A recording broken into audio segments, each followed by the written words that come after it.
வணக்கம் பிரபுலே. நான் உங்களை எண்ணத்து போய் அப்படிதான் சொன்னது. இப்போ பாருங்க, எலெக்ஷன் ஒரு 6-7 மாதம் இருக்குங்க. 2026 சட்டமன்ற தேர்தல் எலெக்ஷன். அதுக்கு முன்னாடியே எப்படியானது ஆட்சி அதிகாரத்துக்கு வரணும் அப்படின்றதுக்காக திமுகவும் அதிமுகவும் போட்டி போட்டு நீ பாருங்க அறிவிப்பாங்க. மக்கள் மீது எவ்வளோ அக்கறையாக இருப்பாங்கன்னு பாருங்க. இது வரைக்கும் அக்கறையெல்லாம் கிடையாது. இனி பாருங்க எவ்வளோ அக்கறையாக இருப்பாங்கன்னு சொல்லுங்கள். இனி என்னென்ன மக்களுக்கு நலத்திட்டங்களை செய்யணுமோ எல்லாம் ரொம்ப விறுவிறுப்பாக செய்வாங்க.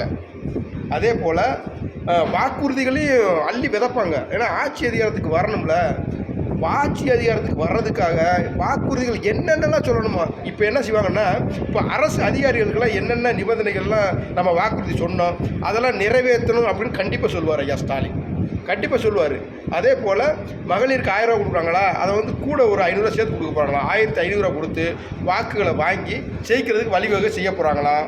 அதே போல் ஏடிஎம்கே என்ன செய்ய போதும், அவங்க 1500 கொடுத்தாங்கன்னு சொன்னால் நம்ம 2000 கொடுப்போம் அப்படின்னு அவங்களுக்கு வாக்குறுதியை சொல்ல போகிறாங்களாம். ஆகையினால் 2026 தேர்தல் ரொம்ப போட்டி ரொம்ப கடுமையாக இருக்கும், கண்டிப்பாக இருக்கும். ஆனால் திமுக செய்கிறதுக்காக ஓட்டுக்கு 10,000 கூட கொடுப்பாங்க. 10,000 கொடுத்து வாக்குகளை பெற்று எப்படியாச்சும் ஆட்சி அதிகாரத்துக்கு வரணும்.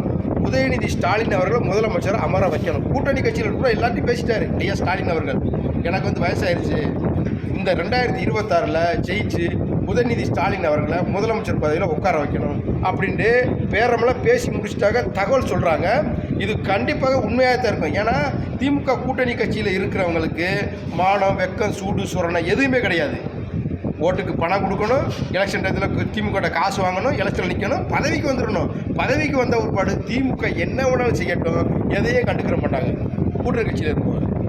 ஏன்னா மக்கள் எக்கெடுக்கட்டு போகிற நமக்கு என்ன, நமக்கு மாதமாயிட்டா பணமாக வருதா, வருமானம் வருதா, நம்ம சந்தோஷமாக இருக்கோமா, அதுதான். மக்களை பற்றி கவலைப்படாத திமுக கூட்டணி கட்சியில் இருக்கிற கட்சிகள் எல்லாமே அப்படித்தான்.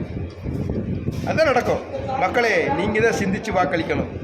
காசுக்கு ஆசைப்பட்டு ஓட்டை மட்டும் காசுக்கு ஆசைப்பட்டு போட்டுறாதீங்க உறவுகளே. இதை விட மோசமான நிலைமை தமிழ்நாடு போகும்.